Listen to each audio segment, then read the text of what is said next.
안녕하세요. 어, 박근혜 대통령님께서 다스리는 자유대한민국 국민 김미자입니다. 오늘 월요일이라서 제가 또 달성사자 앞에 왔습니다. 달성사자 앞에 와서 4일차 퍼포먼스 하겠습니다.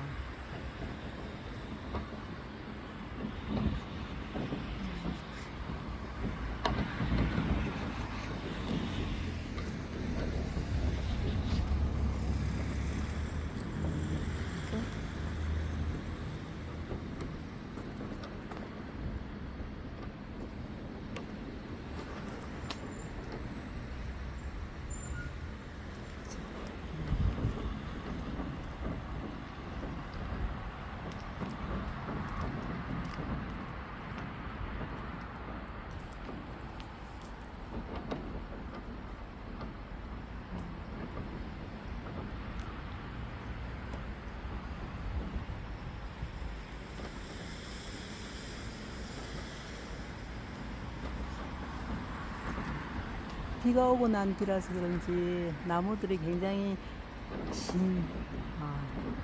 신선해 보입니다.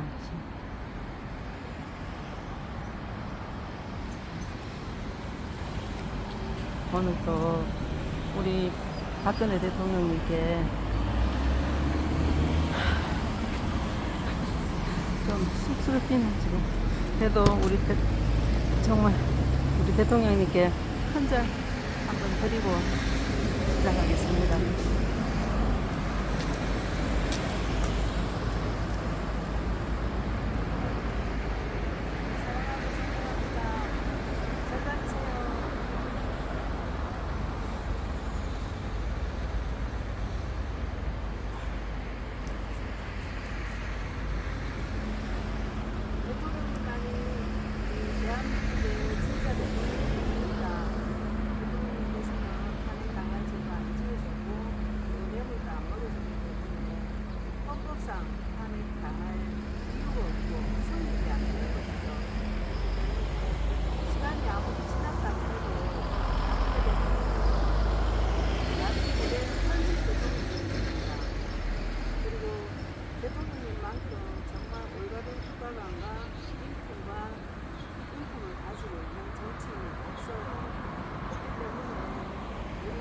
대한민국을 바로 세워주실 분은 대통령님밖에 없으십니다. 우리 자유대한민국의 희망은 대통령님이십니다. 그 현실을 우리 언론이 속고 정치인들이 속아서 너무 모르고 있어요. 이게 참 현실이 안타깝습니다. 그렇지만 우리 국민들 만약에 박근혜 대통령님을 사랑하는 그 마음은 정말 많은 국민들이 갖고 있다고 생각합니다. 그렇기 때문에 대통령님께서 나라와 국민을 위해 움직이시고요. 우리 국민들은 하나같이 대통령님과 함께 할 거라는 거 저는 믿어 의심치 않습니다. 이때까지 대통령님께서 구치소에서 계시는 동안 정말 어떻게 사실 구심점이 없었잖아요. 저 정광훈이나 조원진이나 이런 자들 정말 많은 사람들을 끌어모은 그런 자들이 정말 진실을 다르게 박근혜 대통령에 대한 진실을 다르게만 외쳤다면 아마 우리나라가 이렇게까지 어렵게 되진 않았겠죠. 그렇지만 저들은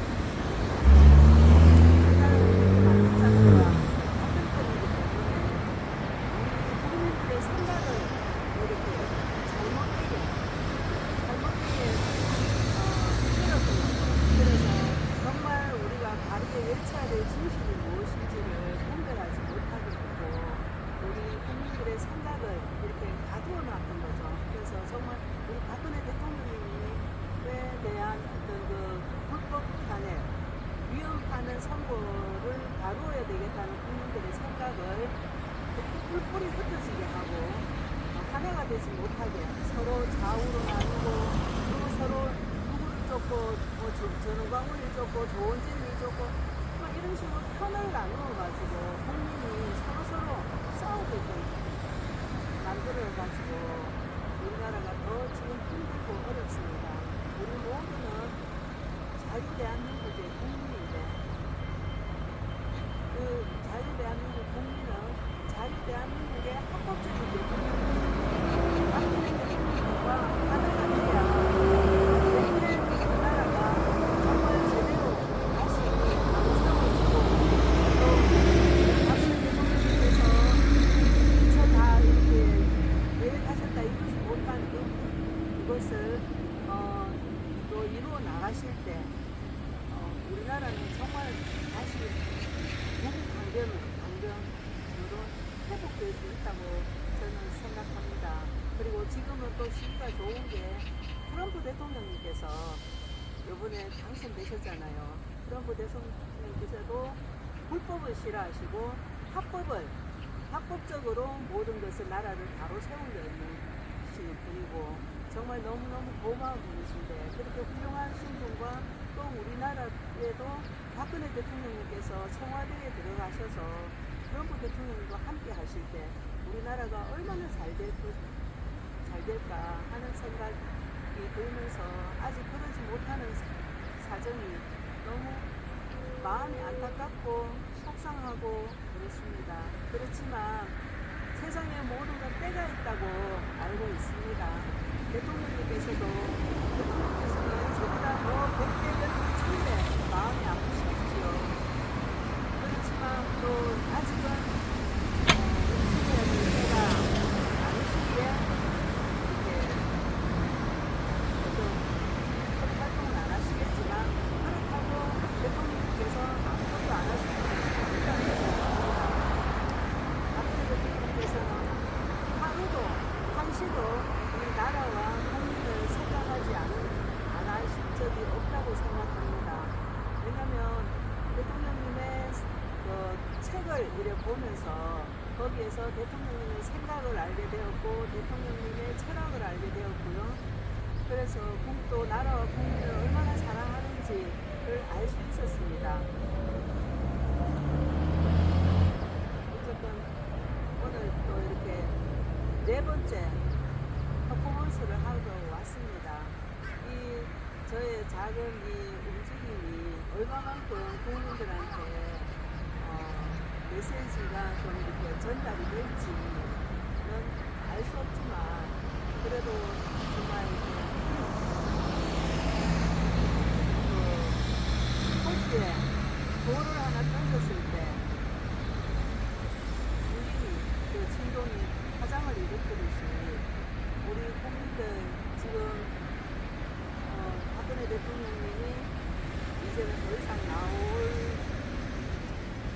수 없다는 식으로 잘못된 생각에 젖어 있는 국민들이 이 메시지를 보고 정말 박근혜 대통령님은 다시 이 대한민국에 정말 꼭 필요하신 분이라는 것을 인식하고 박근혜 대통령님 청와대 복귀를 한 목소리로 외치게 되기를 진심으로 소망합니다.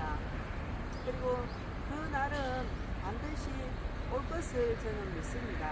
왜냐하면 대통령님께서 말씀하셨잖아요. 진실은 시간이 걸릴 뿐이지 반드시 밝혀진다고.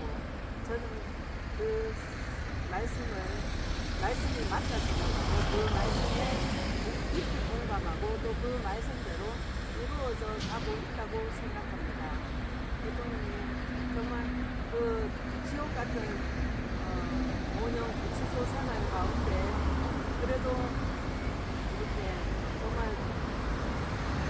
강인한 정신으로 또 힘든 가운데도 이렇게 견뎌주시고 또 불의한 재판관들한테 타협하지 않으시고 진실을 지켜주셔서 정말 감사합니다. 그렇기 때문에 대통령님은 대통령님께서 승리하신 것이고요. 대통령님께서 승리하셨기 때문에 우리 자유대한민국도 승리할 것입니다. 저는 그렇게 믿습니다.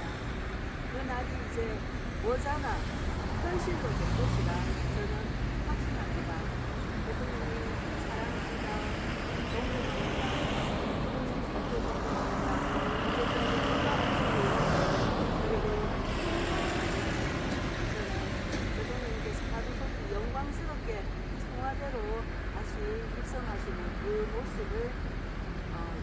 계속 이미지화하고 그리고 있습니다. 그 모습이 그 사실을 현실적으로 보게 되기를 간절히 기도하며 소망하는 또 이루어졌다고 우리 창조주 그분께 이루어주시네 감사합니다. 우리 박근혜 대통령님의 삶을 우리 창조주 그분의 보살핌에 맡깁니다. 항상 지켜주시고 보호해 주시고 인도해 주실 것이라 저는 믿습니다. 사랑합니다. 감사합니다.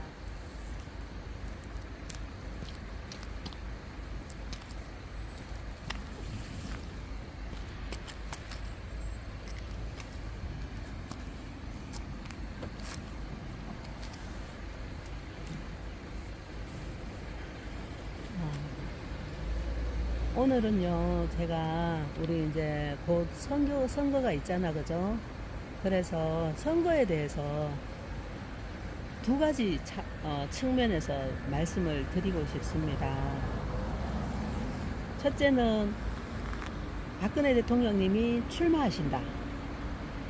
두 번째는 박근혜 대통령님은 이거는 불법 선거기 때문에 출마하시지 않으신다.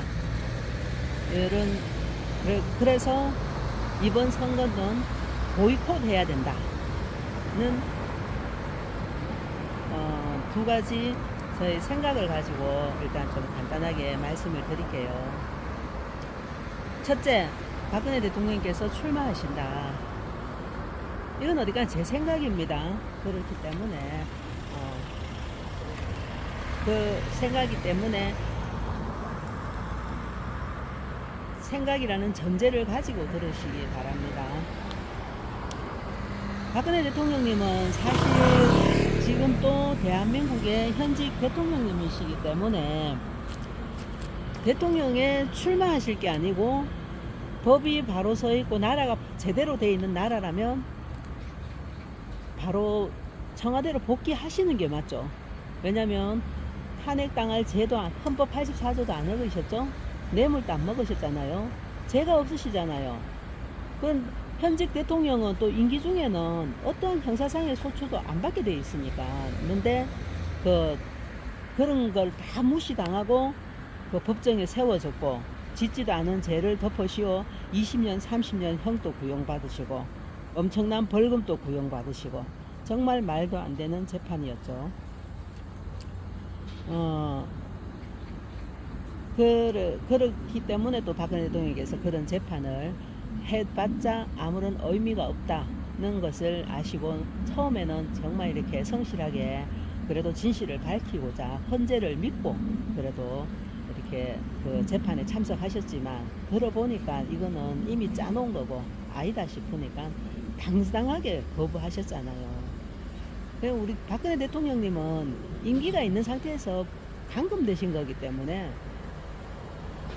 그러니까 대통령으로서 감금된 거기 때문에 아직까지 그대로 대통령이신 거예요. 그렇기 때문에 사실 선거에 출마하실 필요가 없죠. 그런데 지금 우리나라가 지금 2017년 이후 문재인 5월 9일 불법 대선 이후부터 그 다음에 또 바톤을 이어가 윤석열이 대통령이 되는 그것도 다 불법이거든요. 2017년 3월 10일 위헌파면 선고는 대한민국 헌법이 무너진 첫 단추이기 때문에 그 이후에 치루어진 모든 선거는 불법인 것입니다. 불법 선거인 것입니다.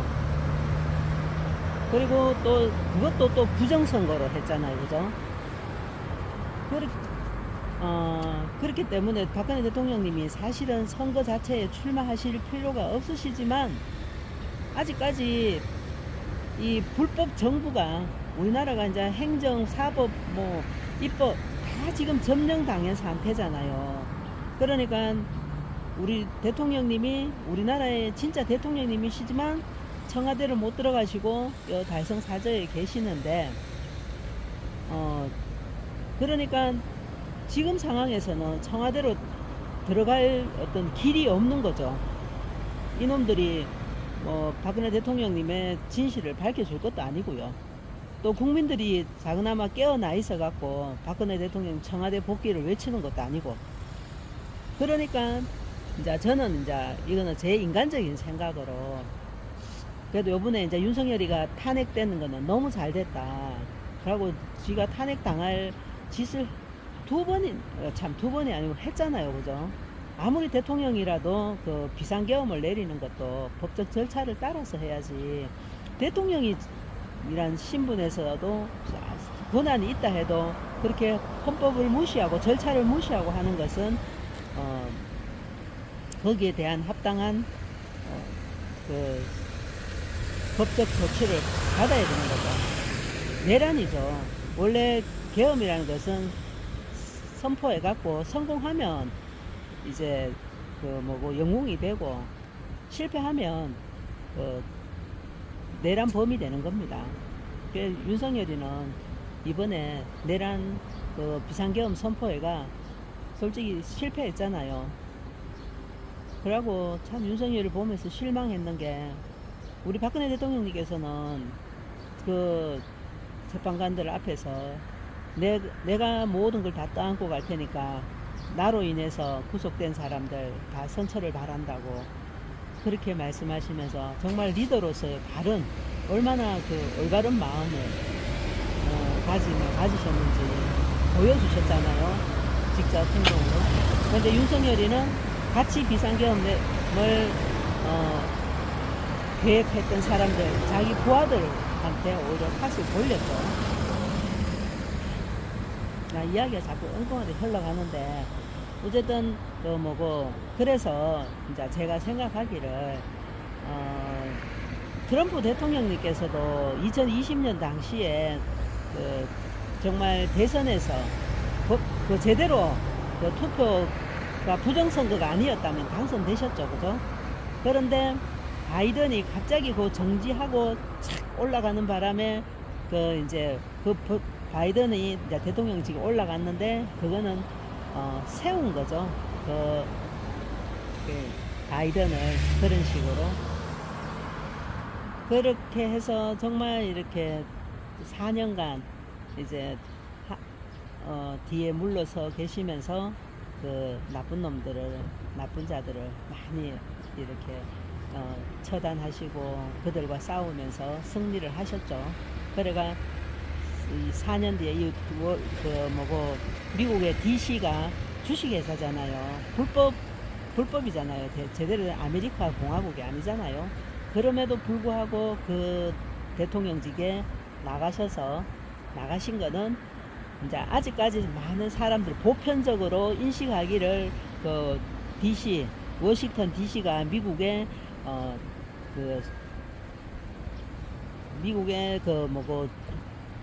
도시, 미국의 그걸 하여튼 심볼로 생각하고 있었죠. 사람들이 거기에 이제 대통령은 거기서 이제 취임을 하는 것을 당연하게 생각하고 있으니까 또 모든 것이 아직까지 이제 이게 밝혀진 상태가 아니니까 대통령님은 그 트럼프 대통령님께서는 사실 그거 미국의 그것도 불법 대선이죠.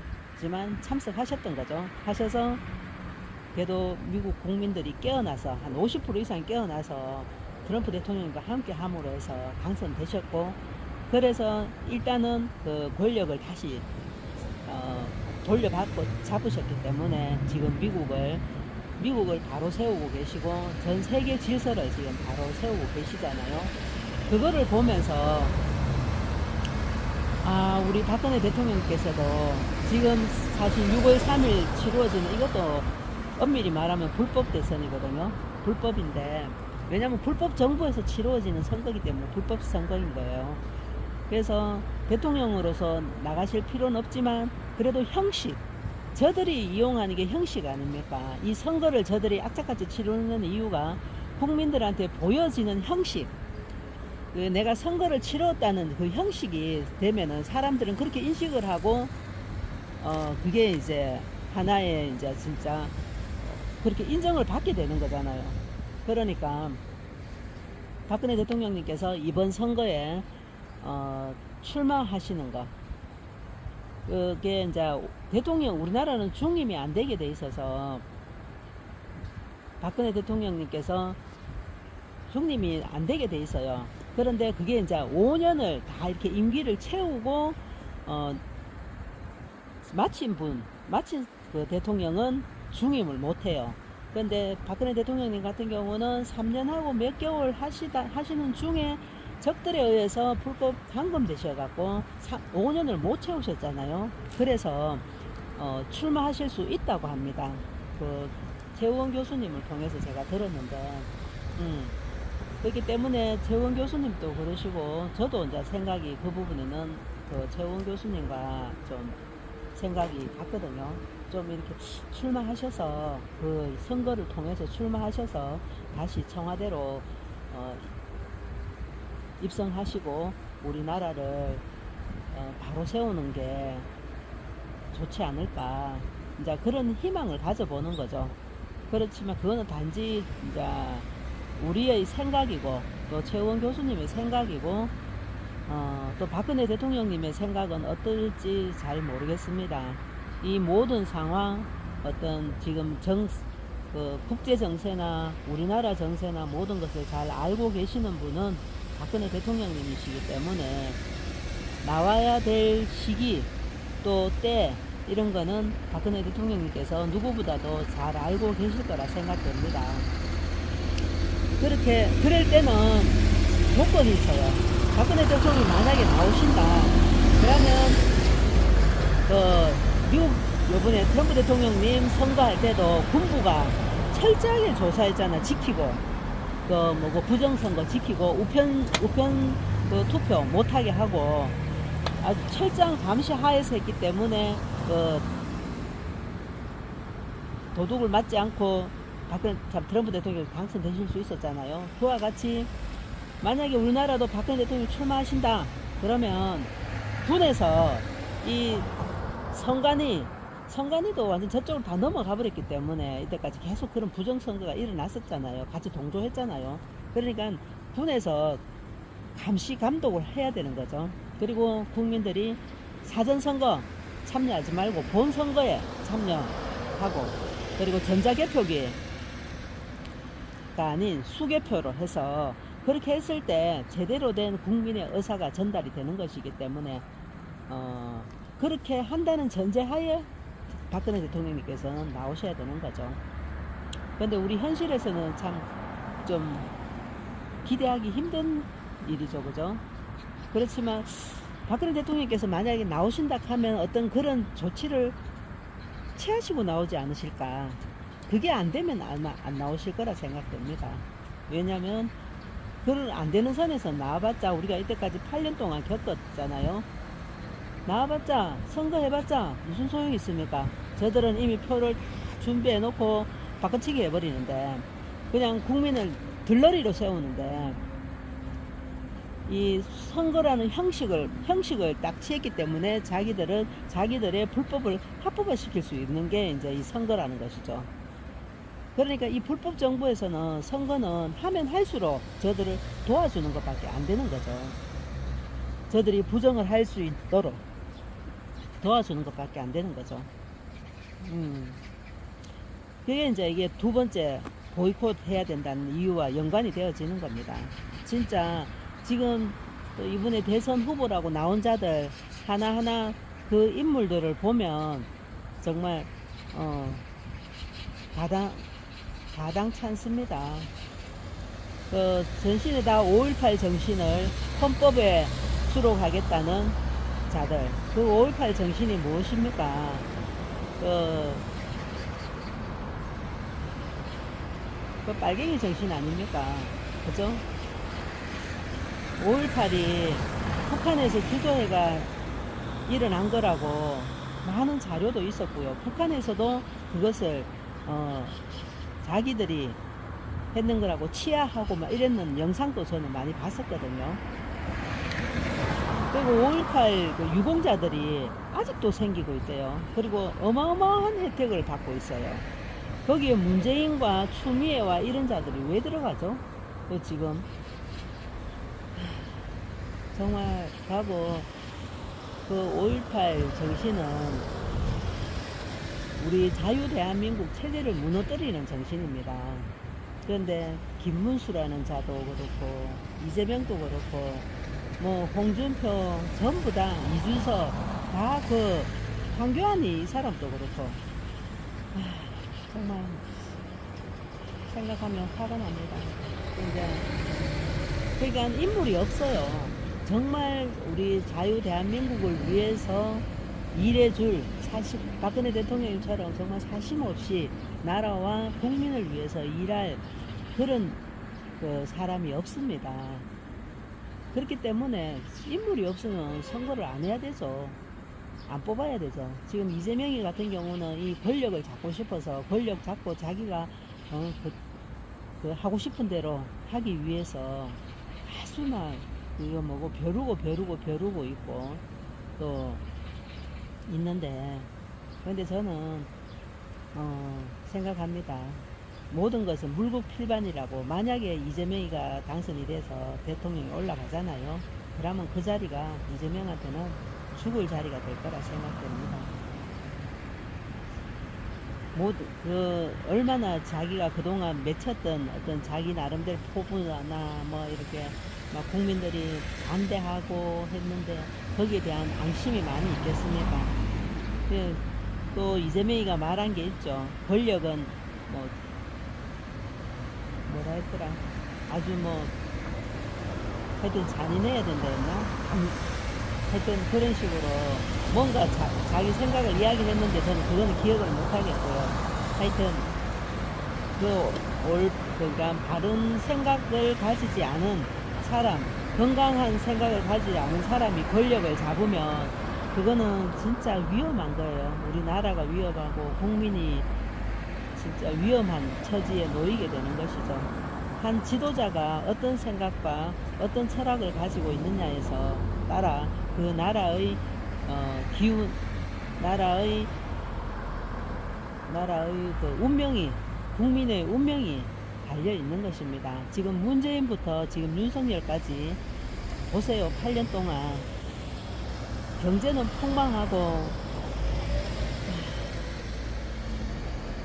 정말 이렇게 혼란과 혼돈은 늘 거듭되고 부정선거도 있어도 밝혀지지도 않고 우리나라 어떤 국위도 한없이 떨어지고, 진짜 우리 자유 대한민국이 박근혜 대통령님 있을 당시에는 그 외국 근로자들이 엄청 들어오고 싶고 외국에서도 하는 나라였고, 어떤 아메리칸 드림이 코리안 드림 꿈꾸며 들어오고 싶어 했던 나라입니다. 그리고 정말 우리 박근혜 대통령님께서 기업들의 어떤 규제를 많이 풀어줌으로 해서 기업이 사업을 하기 너무 좋았죠. 그러니까 기업이 잘 되니까 청년들의 일자리도 많고, 그래서 청년들이 어떤 글로벌 리더로서의 꿈을 가지고 공부도 하고 나아갈 수 있었죠. 그렇지만 지금은 청년들이 일을 하고 싶어도 일할 자리가 없고, 또 어떤 글로벌 리더로서의 꿈을 꿀 수 있는 그런 환경이 안 됩니다. 참 너무 안타깝고요. 어쨌든 우리의 진짜 대통령 박근혜 대통령님께서 하루속히 돌아오셔서 우리 대한민국을 바르게 다시 재정비해주지 않은 이상은 대한민국은 정말 힘들어요. 그래서 우리의 진짜 대통령, 우리의 진짜 부모라야 자식을 제대로 사랑해주고 집안을 제대로 세우듯이 우리 진짜 대통령이신 박근혜 대통령님께서 돌아오셔야 우리 자유 대한민국은 바르게 됩니다. 그러니까 선거에 나가시든 안 나가시든 이 선거도 사실은 아무런 의미가 없어요. 해봤자 이미 다 이제 정해놓고 하는 거기 때문에 박근혜 대통령님 안 나오시면 선거에 저는 참석하면 안 된다고 생각합니다. 저는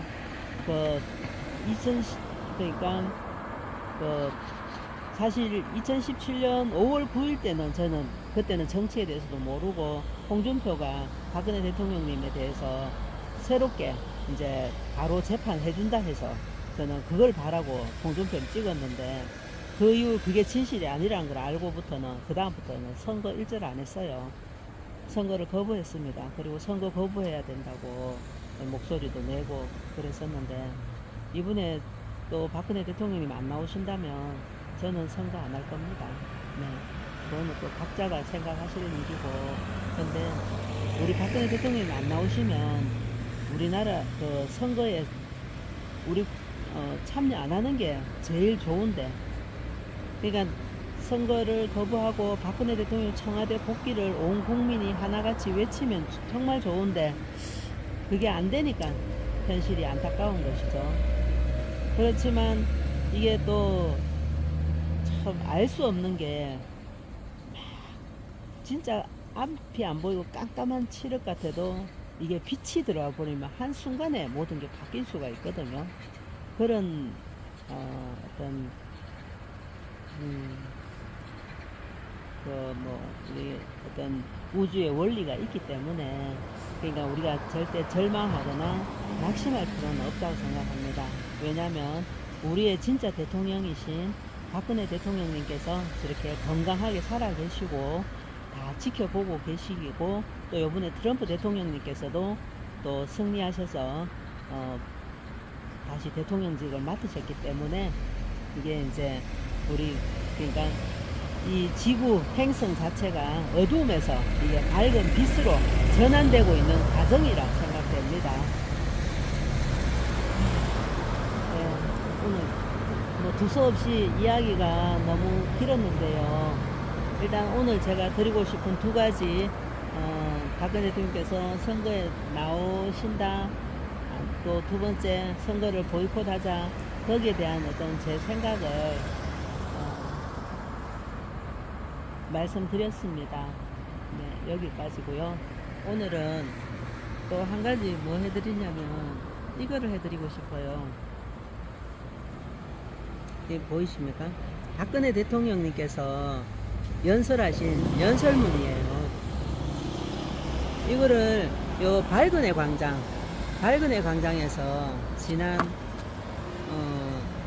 2020년 4월 10일 날 엮었거든요. 그때 그 김희종하고 홍세라 님이 이 책을 같이 이제 작업을 해가 만든 거예요.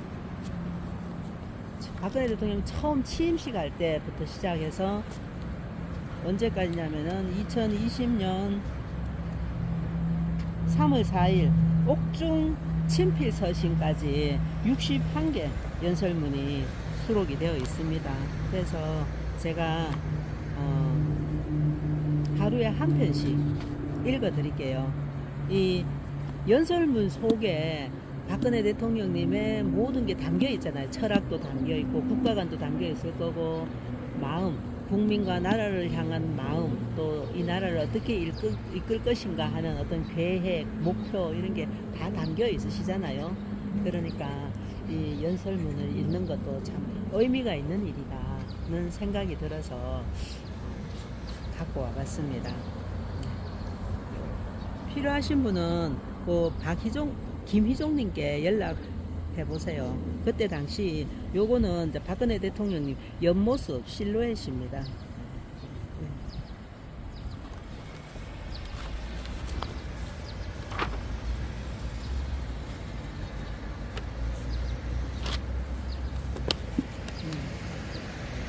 프롤로그부터 먼저 읽어드릴게요. 대한민국 대통령의 연설은 대한민국의 역사입니다. 모든 대통령은 연설문집이 있습니다. 그러나 박근혜 대통령의 연설문집은 없습니다. 대통령 비서실에서 취임 1년 연설문집을 낸 적은 있었으나 그 뒤로는 아예 없습니다. 그래서 이 책을 세상에 내놓습니다. 비록 일부 연설만 엮었지만 대한민국 역사의 한켠에 작은 벽돌을 쌓는 심정으로 내놓습니다. 발근의 광장, 김희종, 박남호. 오늘은 취임사를 읽어드리겠습니다.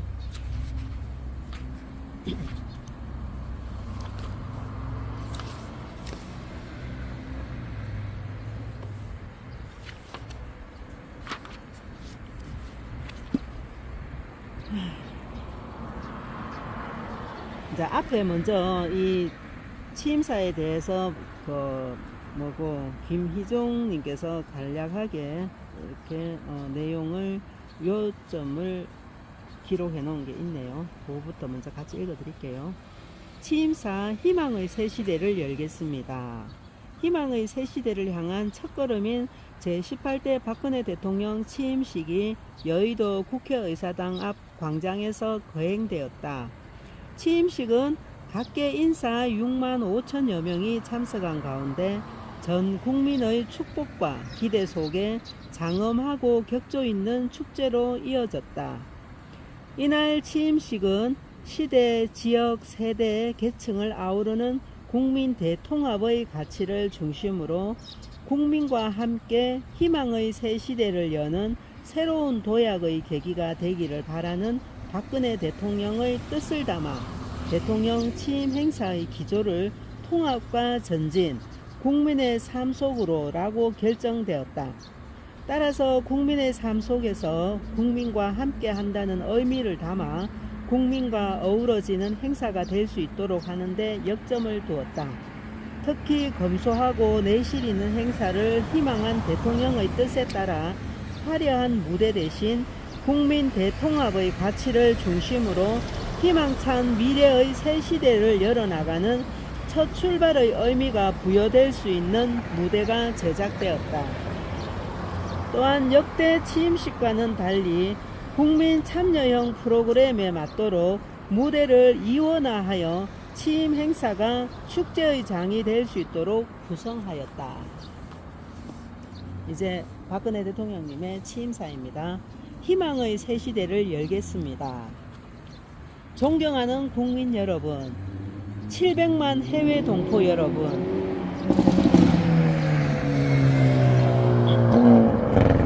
저는 오늘 대한민국의 제18대 대통령에 취임하면서 희망의 새 시대를 열겠다는 각오로 이 자리에 섰습니다. 저에게 이런 막중한 시대적 소명을 맡겨주신 국민 여러분께 깊이 감사드리며 이 자리에 참석해주신 이명박 대통령과 전직 대통령 그리고 세계 각국의 경축사절과 내외 기빈 여러분께도 감사드립니다. 저는 대한민국의 대통령으로서 국민 여러분의 뜻에 부응하여 경제 부흥과 국민 행복, 문화 융성을 이뤄낼 것입니다. 부강하고 국민 모두가 함께 행복한 대한민국을 만드는데 저의 모든 것을 바치겠습니다. 국민 여러분, 오늘의 대한민국은 국민의 노력과 피와 땀으로 이룩된 것입니다. 하면 된다는 국민들의 강한 의지와 저력이 산업화와 민주화를 동시에 이룬 위대한 성취의 역사를 만들었습니다. 한강의 기적으로 불리는 우리의 역사는 독일의 광산에서, 열사의 중동 사막에서, 밤새 불이 꺼지지 않은 공장과 연구실에서, 그리고 영하 수십 도의 최전방 전선에서 가족과 조국을 위해 헌신하는 위대한 우리 국민들이 계셔서 가능했습니다. 저는 오늘의 대한민국을 만드신 모든 우리 국민들께 진심으로 경의를 표합니다. 존경하는 국민 여러분, 격동의 현대사 속에서 수많은 고난과 역경을 극복해온 우리 앞에 지금 글로벌 경제 위기와 북한의 핵무장 위협과 같은 안보 위기가 이어지고 있습니다. 글로벌 금융 위기 이후 자본주의 역시 새로운 도전에 직면해 있습니다. 이번 도전은 과거와는 달리 우리가 스스로 새로운 길을 개척해야만 극복해 나갈 수 있습니다. 새로운 길을 개척하는 것은 쉽지 않은 일입니다. 그러나 저는 우리 대한민국의 국민을 믿습니다. 역동적인 우리 국민의 강인함과 저력을 믿습니다. 이제 자랑스러운 우리 국민 여러분과 함께 희망의 새 시대 제2의 한강의 기적을 만드는 위대한 도전에 나서고자 합니다. 국민 개개인의 행복의 크기가 국력의 크기가 되고 그 국력을 모든 국민이 함께 향유하는 희망의 새 시대를 열겠습니다. 존경하는 국민 여러분, 저는 오늘 국가 발전과 국민 행복이 선순환하는 새로운 미래를 만들기 위해 우리가 나아갈 방향을 제시하고자 합니다. 새 정부는 경제 부흥과 국민 행복 그리고 문화 융성을 통해 새로운 희망의 시대를 열어갈 것입니다. 첫째, 경제 부흥을 이루기 위해 창조 경제와 경제 민주화를 추진해 가겠습니다. 세계적으로 경제의 패러다임이 바뀌고 있습니다. 창조 경제는 과학기술과 산업이 융합하고 문화와 산업이 융합하고 산업 간의 벽을 허문 경계선에 창조의 꽃을 피우는 것입니다. 기존의 시장을 단순히 확대하는 방식에서 벗어나 융합의 터전 위에 새로운 시장, 새로운 일자리를 만드는 것입니다. 창조 경제의 중심에는 제가 핵심적인 가치를 두고 있는 과학기술과 IT 산업이 있습니다. 저는 우리 과학기술을 세계적인 수준으로 끌어올릴 것입니다. 그리고 이러한 과학기술들을 전 분야에 적용해 창조 경제를 구현하겠습니다. 약속대로 하셨죠, 그죠? 새 정부의 미래 창조과학부는 이와 같은 새로운 패러다임에 맞춰 창조 경제를 선도적으로 이끌어 나갈 것입니다. 창조 경제는 사람이 핵심입니다. 이제 한 사람의 개인이 국가의 가치를 높이고 경제를 살려낼 수 있는 시대입니다. 지구촌 곳곳에서 활약하고 있는 수많은 우리 인재들이 국가를 위해 헌신할 수 있도록 기회를 부여하겠습니다. 또한 국내의 인재들을 창의와 열정이 가득한 융합형 인재로 키워 미래 한국의 주축으로 삼겠습니다. 창조 경제가 꽃을 피우려면 경제 민주화가 이루어져야만 합니다. 공정한 시장 질서가 확립되어야만 국민 모두가 희망을 갖고 땀 흘려 일할 수 있다고 생각합니다. 열심히 노력하면 누구나 일어설 수 있도록 중소기업 육성 정책을 펼쳐서 대기업과 중소기업이 상생할 수 있도록 하는 것이 제가 추구하는 경제의 중요한 목표입니다. 소상공인과 중소기업들을 좌절하게 하는 각종 불공정 행위를 근절하고 과거의 잘못된 관행을 고쳐서 어느 분야에서 어떤 일에 종사하든 간에 모두가 최대한 역량을 발휘할 수 있도록 적극 지원할 것입니다. 그런 경제 주체들이 하나가 되고 다 함께 힘을 모을 때 국민이 행복해지고 국가 경쟁력이 높아질 수 있습니다. 저는 그 토대 위에 경제 부흥을 이루고 국민이 행복한 제2의 한강의 기적을 이루겠습니다. 국민 여러분, 국가가 아무리 발전한다 해도 국민의 삶이 불안하다면 아무 의미가 없을 것입니다.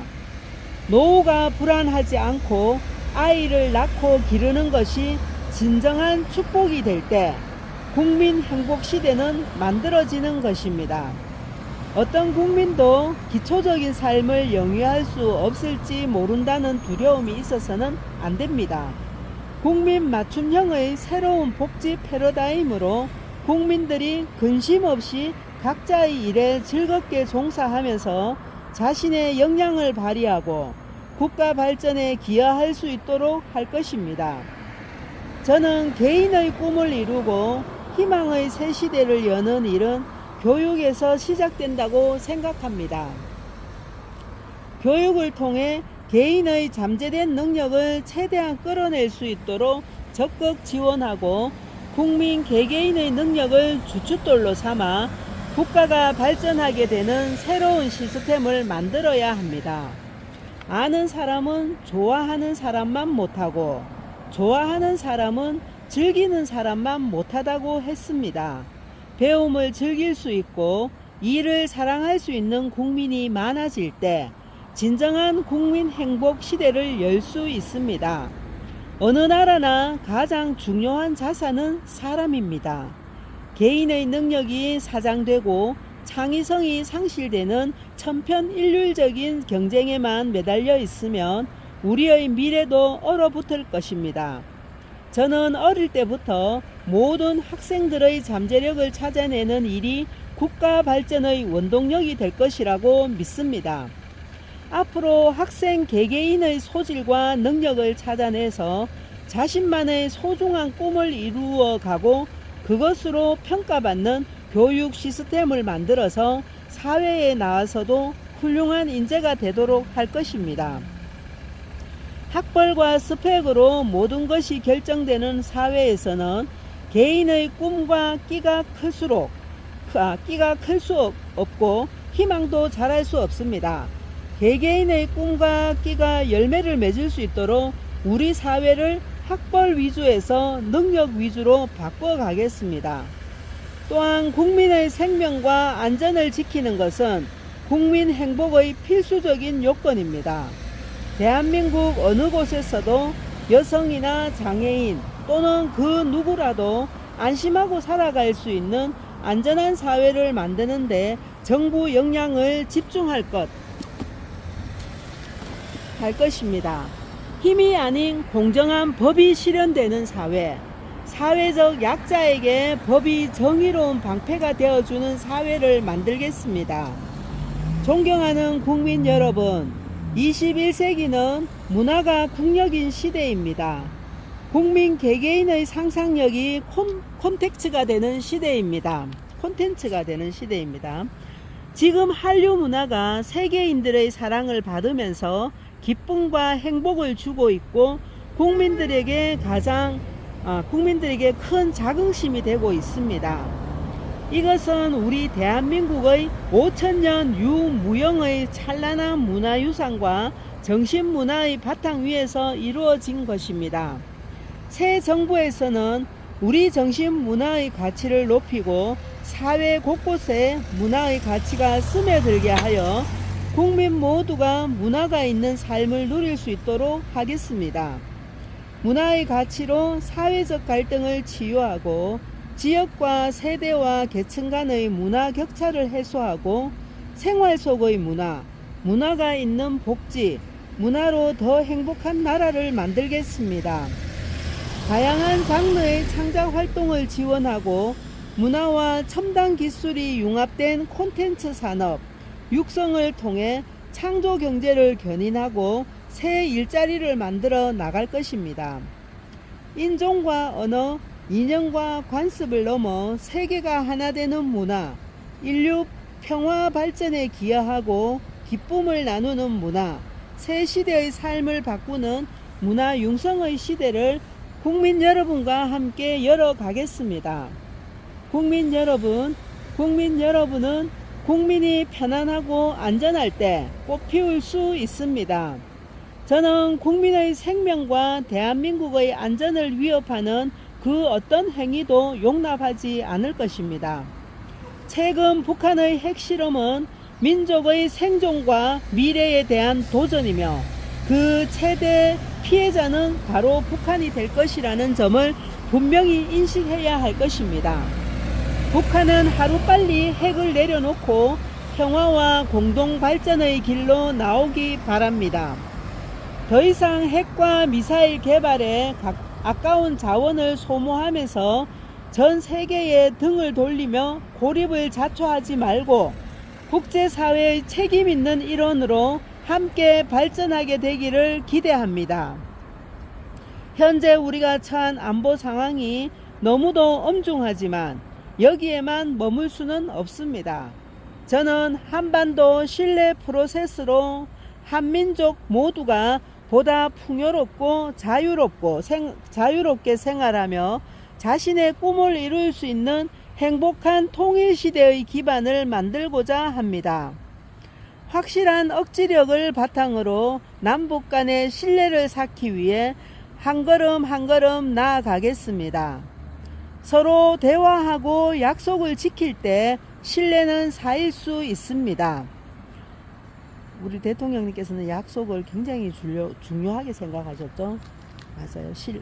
신뢰, 최순실이가 신뢰를 어긴 거죠. 박근혜 대통령님의 신뢰를 어겼습니다. 북한이 국제사회의 규범을 준수하고 올바른 선택을 해서 한반도 신뢰 프로세스가 진전될 수 있기를 바랍니다.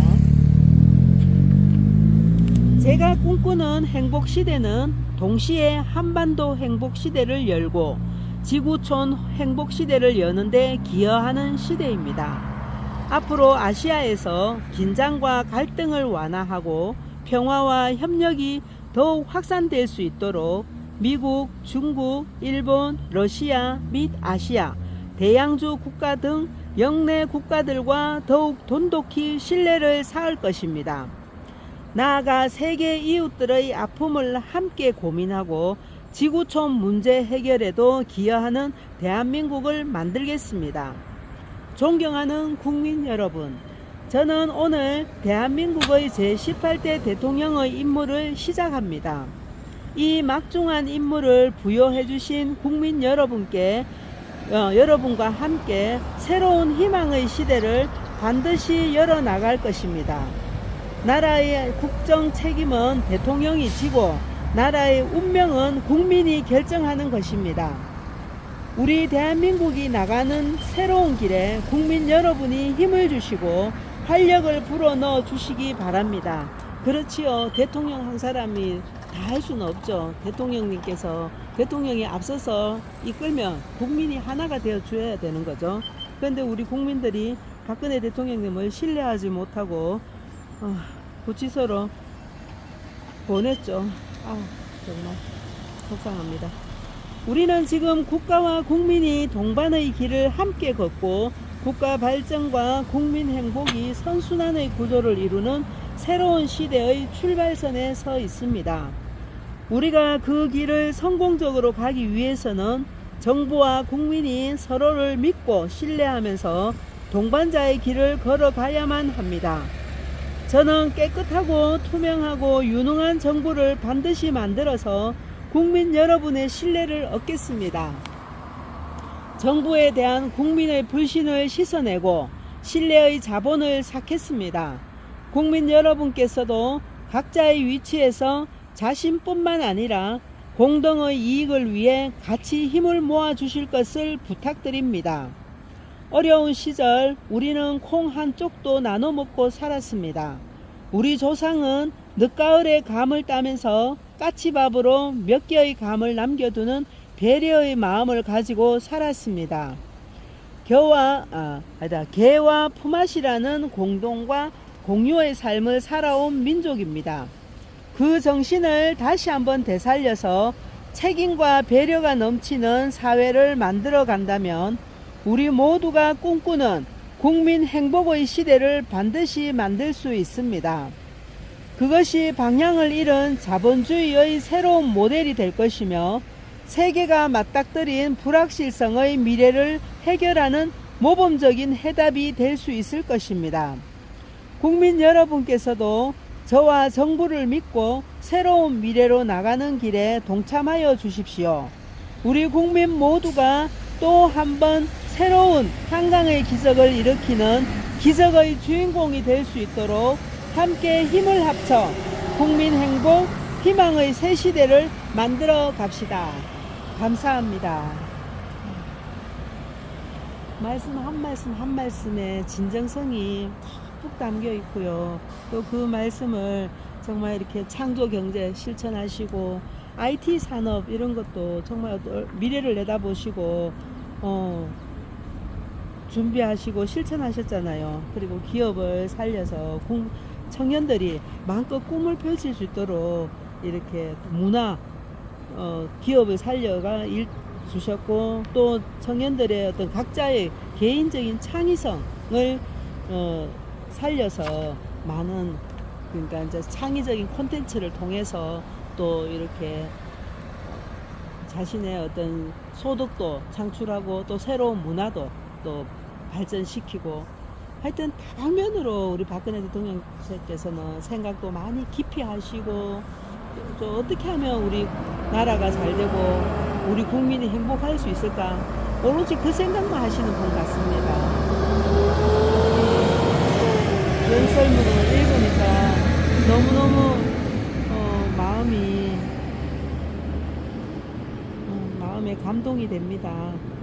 이렇게 다시 우리 박근혜 대통령께서 청와대로 복귀하셔서 이 연설문을 이제 새로운 또 이렇게 그 연설문을 발표하시는 모습을 상상만 해도 너무너무 행복해요. 우리 박근혜 대통령님은 반드시 청와대로 복귀하실 겁니다. 희망을 가지세요. 왜냐면 박근혜 대통령님은 진짜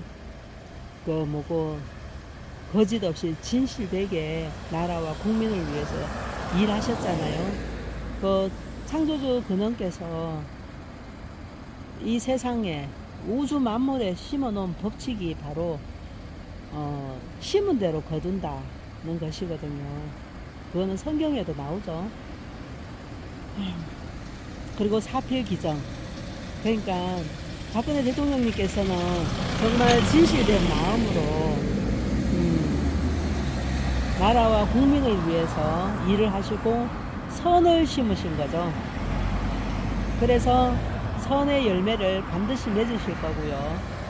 문재인과 윤석열과 이재명과 그 외 등등 정말 많은 사람들, 황교안, 김문수, 홍석현, 김무성, 유승민, 유시민 하여튼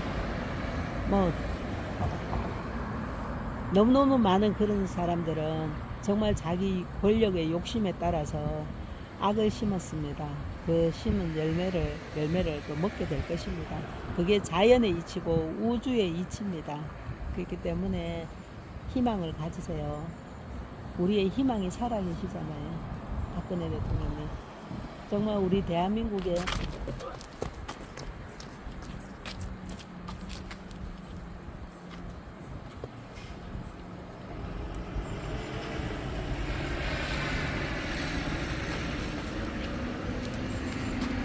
박근혜 대통령님이 계시다는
오늘은 보자 시간이 얼마나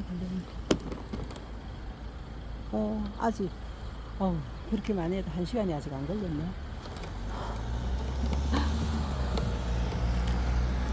바람이 또 조금 잠시 불어가지고 그래서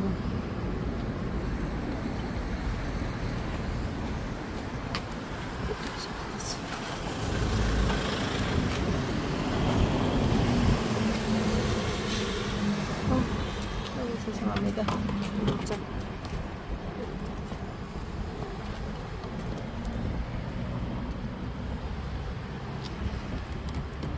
좀 튼튼한 거 사야 되겠다.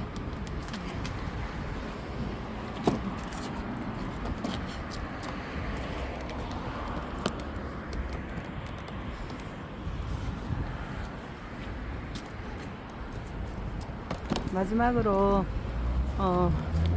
나의 조국 그리고 애국가 부르고 마치겠습니다. 백두산의 푸른 전기 이 땅은 수호하고 한라산의 높은 기사 이결을 지켜왔네. 무궁화꽃 피고 저도 유구한 우리 역사 우리 모두 정성 다해 길이 보전하세. 영롱한 아침 해가 동해에 떠오르며 우라마손 금수강사 여기는 나의 조국 조상들의 뒷담화리 빛나는 문화유산 우리 모두 정성 다해 길이 보전하세. 삼국동 이룩한 화랑의 옛 정신을 오늘에 이어받아 새마을 정신으로 영광된 새 조국의 새 역사 창조하여 영원토록 후손에게 유산으로 물려주세.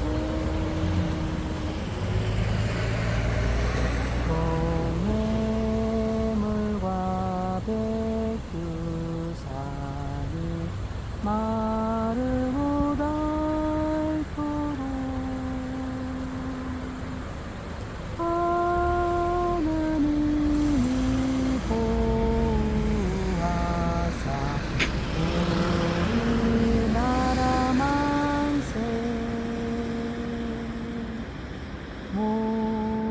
무궁화 삼천리 화려강산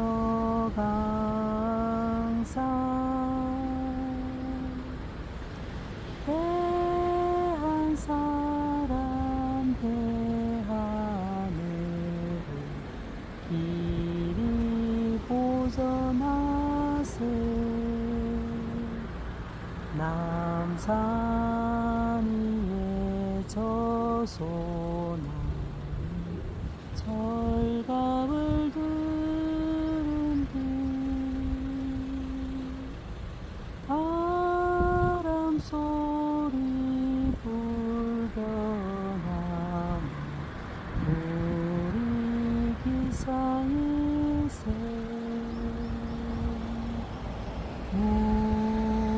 무궁화 삼천리 화려강산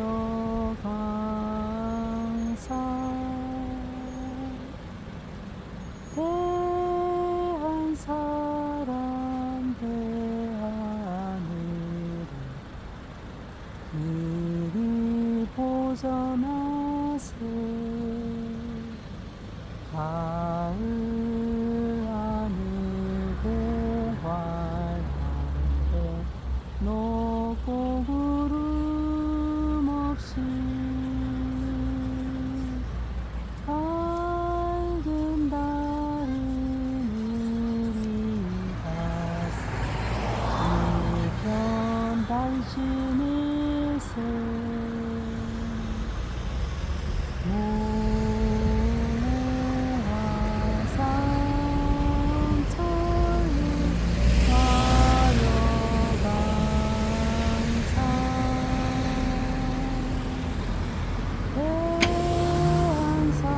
대한사람 대하늘 길이 보전하세. 이기상과 이만으로 충성을 다하여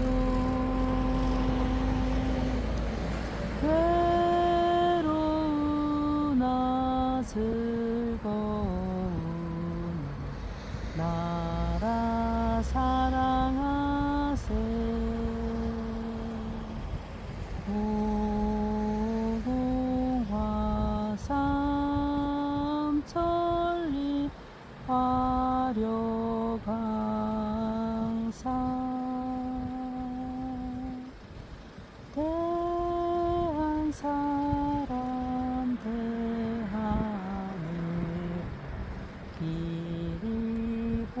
도전하세. 네, 오늘도 긴 시간 함께 해주셔서 감사합니다. 우리 박근혜 대통령님께서 자유 대한민국의 희망이십니다.